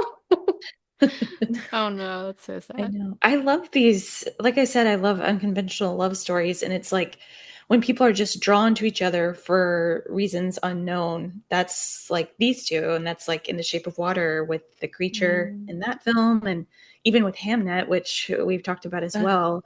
It's just like sometimes people are pulled to each other and you don't necessarily, or they don't understand why, but they mhm, were meant to be together. mm. I love that. Things quickly escalate after that. Victor shoots Elizabeth. He meant to shoot his creation, even though he knows now that he cannot die, and he shoots Elizabeth. The blood starts to soak through her beautiful satin white dress. There's some fighting. Poor William gets kind of knocked over there. He's on death's door now. And we get the creature picking her up and just carrying her through the wedding party. The petals are falling. It's a beautiful scene. Everyone parts and lets them pass, and he's going to take her and just have a final moment with her in a cave. It's a beautiful scene. It's a very beautiful scene. Yeah, Yeah. it is. And I love that she like asked, she was like, please take me with you. Like she was almost like ready to exit the mortal realm, I feel like. She like was always sort of, not of this world and like she was kind of ready to go Mhm. um Hmm. in his arms. Yeah. Yeah, everything she says as she's laying there on that ledge is so beautiful. She basically says exactly what you said, Sunny. It's Yeah. just, oh, Yeah. I Yeah. love it. She found what she was looking for in him, and it's a tragedy that she dies. But I think she said something like, better this way with your eyes gazing upon me. So there's brief moments of happiness for both of them. I still think about how she hugged him, like he's never felt that embrace. And then here she gets to see him again. She probably never, she thought she'd never see him again. So yeah, Yeah. it's a beautiful scene. And that blood-soaked wedding dress is so beautiful. Yeah. Yeah, Stunning. the way the color spreads. Oh, it's just so gorgeous. There's some book of Kate Hawley's designs, and it folds out the picture of the dress. I've No seen it on way. Instagram. Yeah. Gotta Oh get, my gosh. yeah. So, Get it before it's expensive, like that Star Wars book. yeah. Yeah. I Yes. know exactly what book you guys are talking about. I want it desperately, but it is so expensive. Maybe we Yeah. could chip in and we can all share it and like rotate the book. Yes. Yeah, like Sisterhood of the Traveling Pants. Yes. Oh my gosh. There is, I know it's not the same thing, but there is like a page turn on YouTube, like of the entire book. Oh, Um, yeah. wow. Like somebody bought the book and just like goes through every single page, and I was like, thank God, because I don't think I'll ever be able to own this book. I'll have to check it out. Yeah. Yeah. they're getting better with like the costuming books. Like I got the Clueless one, the Sophia one. There's a Hamnet picture book that looks so Ooh. stunning. Okay, and for our listeners, stay tuned. A Hamnet episode will be coming to Swoonworthy podcast very soon. So yeah, the great movies coming out this year, and those two are really top of the list. These Hamnet and Frankenstein. Can't wait to see how the Oscars get handed out. Um, I'm not seeing a lot of acting nominations or anything for Mia Goth. Her role is small but powerful. And perhaps it's not, it wasn't her movie, but I think she does a great job. That's really surprising to me, actually, considering she technically played two roles. Yeah, I don't know. I don't know. And also campaigning is a big thing, but I have seen her in quite a few Mm. interviews, so I don't know. But yeah, Oscar Isaac got the nomination and Jacob Elordi for the Golden Globes. But yeah, her dying words on this rock in the blood-soaked dress. I mean, it is a beautiful scene, pretty dramatic and With awesome. your eyes gazing upon me. Yeah. Things again escalate quickly where they're in the cave. Victor has followed the footsteps in the snow to the cave. They have another little confrontation, and the creature says to Frankenstein, "You may be my maker, but from this day forward, I will be your master." He ate with that. That He was does. so good. So good. And the chase begins already, it's already snowing and it just keeps going snowy and icy to the north. This just vast, expansive, icy world.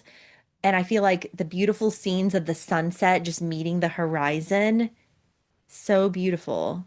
Victor goes to get ammunition along the way and his 3 cans of condensed milk. He's Very like, I gotta have important. my milk.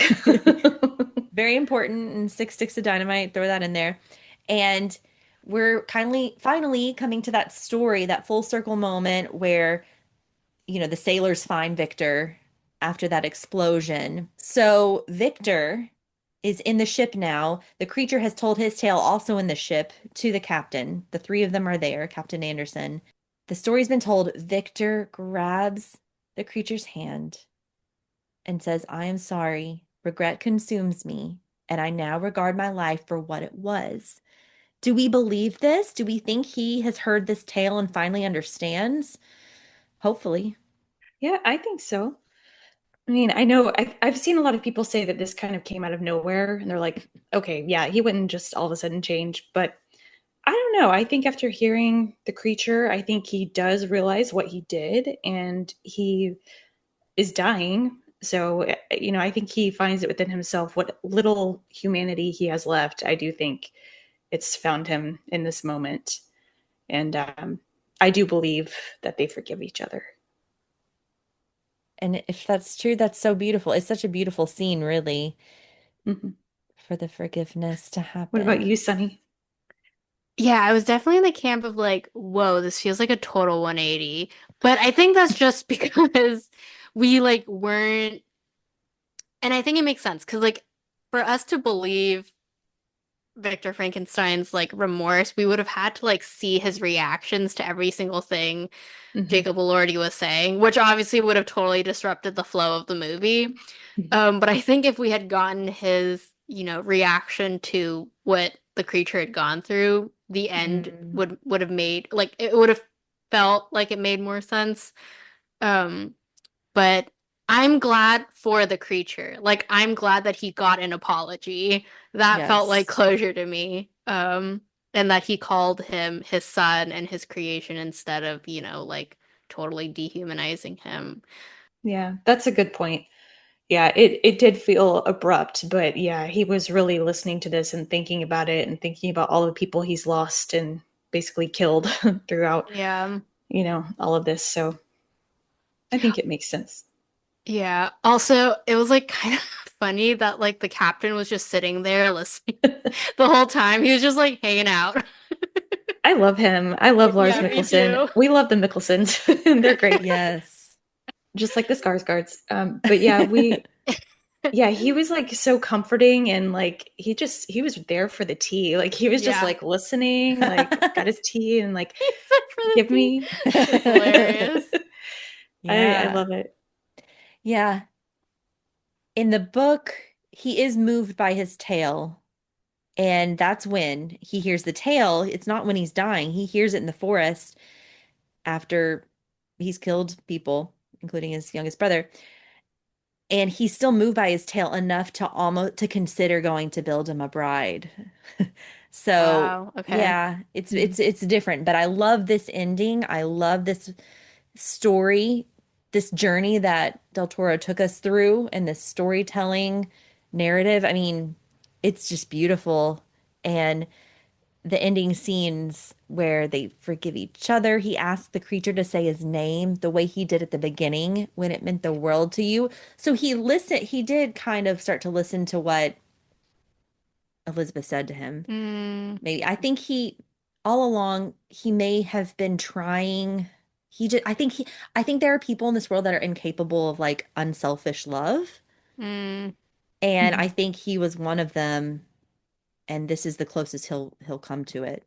The way Jacob Elordi as the creature says Victor again, he says it the name again and says I forgive you, kisses his head and calls him and calling each other son and father. That's yeah. big. That's wow. Perhaps now we Yeah. can both be human. Yeah.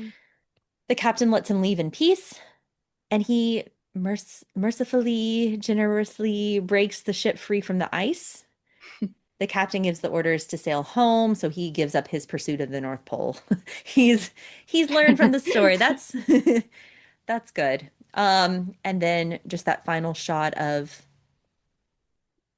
the creature on the ice with the sunset. And I kept thinking too at the end, at least he can see the sun. Vampires don't get to see the sun, and they're immortal too. True. Anyways, random thought. They also said that that scene where they're forgiving each other was the first scene that they filmed, which is kind of crazy to wrap your head What? Oh, around. wow. That's how they What? started. And it was so powerful.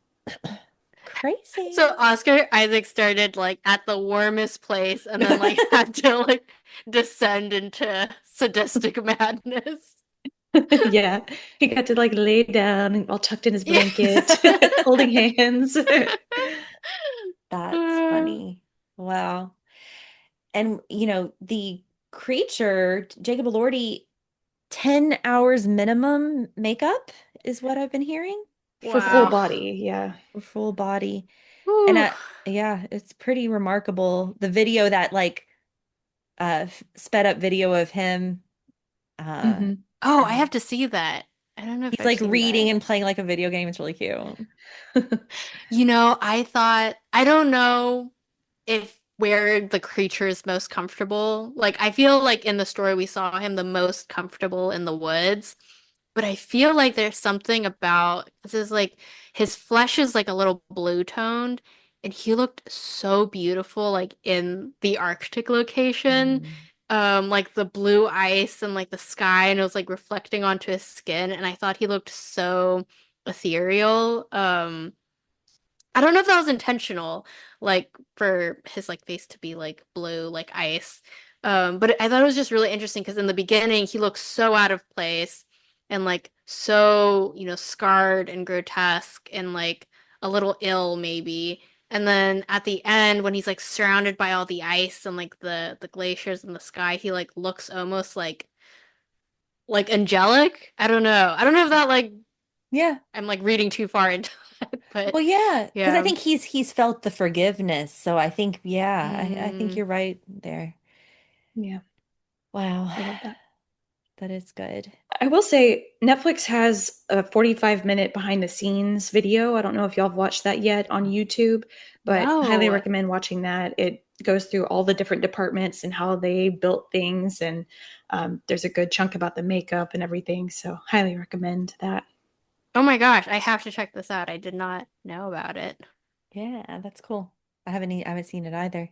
I would just highly recommend everyone go follow the knitwear designer, Oh, Lyria Pristine on Instagram. She has done a bunch of like super, super detailed posts about the shawl, the bonnets, and like there's this one post she did that she tells this like really awesome story about the blue fringe on Mia Goth's blue dress that she wears when she plays the piano. And I just like, I love how detailed she is with all of her like creative choices for the knitwear. So highly recommend. That's how What do were you you spell gonna her name? say? Liria Pristine. Okay, I found her. Yeah. I don't know if you guys are knitters, but knitting takes a really long time and it's not really something you can rush, like especially hand knitting. And Mhm. her company's like Instagram bio is knitwear with a sense of urgency, which I thought is so funny because like I'm sure like production companies and like wardrobe designers hit up knitters all the time and they're like, yeah, we can't work in these conditions. But like No, she gets it. that Oh is my so gosh, awesome. that's Thank you for great. sharing that. Yeah. This this is, and the great, I'm seeing the great on here Yep. too. So Yep. very Napoleon. Yeah. Napoleon, very cool. We didn't mention the actor who plays William Frankenstein. We didn't. His name is Felix Kammerer. He's a German actor, and his first film was All Quiet on the Western Front, the Netflix production, which was also a German Yes. film, and it won Best Foreign Film at the Oscars. And it's just stunning. It's so good. I cannot recommend it enough. So just wanted to shout out Felix. He's very cute. He I've is only heard cute. good things. Yeah. Yeah, so I had a lot of fun watching the 1931 Frankenstein and the sequel from 1935 starring Boris Karloff as the monster, as the cre they call him a monster, not a creature in this. And this is where throughout pop culture we've had this Frankenstein monster, with the flat head, the large protruding forehead and brow, the sunken cheeks, the green skin, the bolts called electrodes, I learned, at the neck, and the arms raised out in front as he moves. I mean, I grew up watching The Munsters, like, loved that show. I mean, this is very Munster-like. Also, Scooby-Doo. Um, the sound that Boris Karloff makes in the movies, it's what all the monsters sound like in Scooby-Doo. I don't know. It just like clicked for me when I watched it recently, like the same sounds they make. It's just very interesting. And this movie is kind of brutal. If you haven't seen it, can I share or do you not want to know? Please spoil it. Okay. So it's very good. And I had always heard of the scene where the monster gives and a little girl have an exchange in the woods and the little girl gives him a flower and it's like a sweet little moment. So I knew that was coming and I was like, oh, I know about this sweet moment. I think I've seen this scene. The little girl gives him a flower and then they're like playing with the flowers and they're throwing the flowers in the water. And he's like, oh, the flowers float in the water. So he picks up the little girl and throws her in the water and she drowns, guys. Oh Oh my no. God. It is so, and then the father carries the lifeless girl's body through the streets of the town. And I had nightmares that night because this was just like I was watching it at like midnight and it was so brutal. It was Oh my guys, gosh. guys. So I don't know if you Wow. wanted to hear that, but I'm telling you. And it's a good movie, but it's brutal. But so that scene's not in the book. No. Wow. Okay.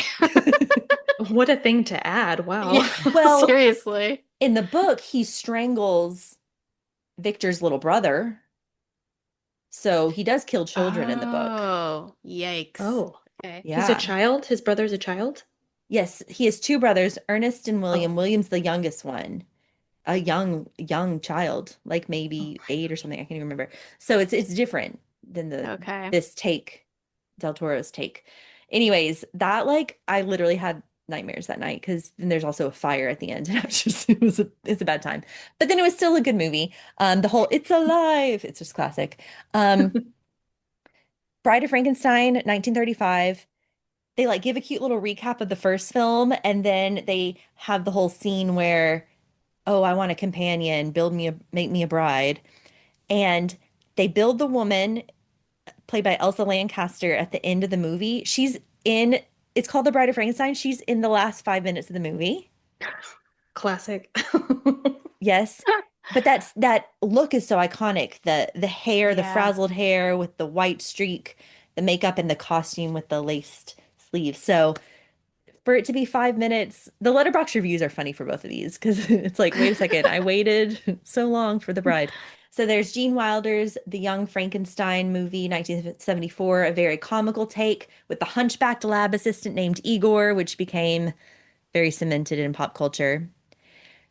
Got to talk about Frankenweenie from Tim Burton. Did you grow up watching Frankenweenie?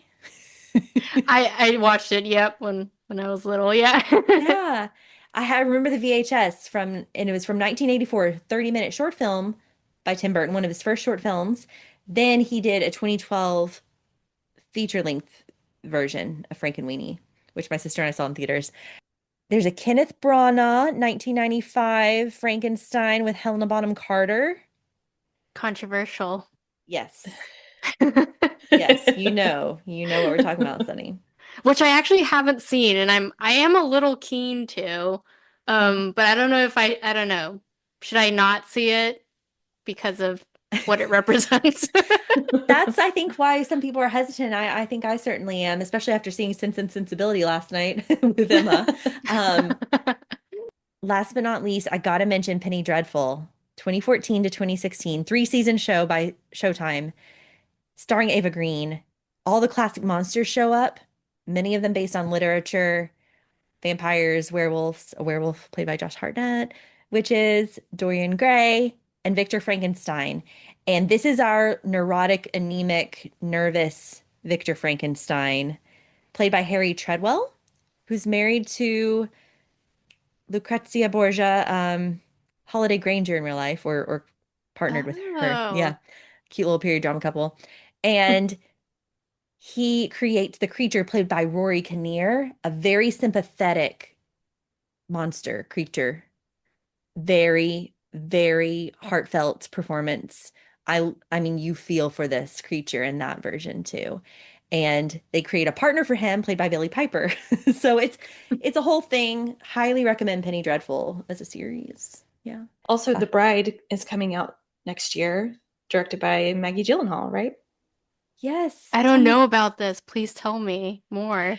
It stars our girl Jessie Buckley and Christian Bale. Christian Bale is the creature, and she's the bride of Frankenstein, right? I don't really know much about it. They're What? like gangsters or something. I don't It's in the know. 30s. It's in the 1930s. Yeah. Right. So it kind of has like a Bonnie and Clyde feel to it from what I've seen, but they are these creatures and it looks wild. Oh my gosh, incredible. Oh, this looks so fun. Are you kidding me? We're having a Frankenstein resurgence. Yeah. It's great. And I mean Jessie Buckley, yes. Yeah. We'll take anything with her. Thank you to all of our listeners for sticking with us through this podcast episode on Guillermo del Toro's Frankenstein. We really pretty much went scene by scene. I know it was a long one, but it was so fun to just discuss all the details of the costuming, their performances, the movie as a whole. So, really appreciate you tuning in and supporting us on Swoon-Worthy. Thank you, Sunny and Stephanie, for bringing your insights, your thoughts, your feelings about this epic movie. Thank you so much. It was a blast. I was so looking forward to covering this one with you guys, so I'm really glad we did. We did our deep dive. Make sure and follow us at Swoonworthy Podcast on Instagram. We have a Patreon. Subscribe to us on Spotify or wherever you listen to podcasts. Send the link to your friends. We would love to continue to grow as a podcast. And I can't wait to talk more period dramas with you two and a few other guest hosts in season 6 of Swoonworthy. Catch you next time. Bye.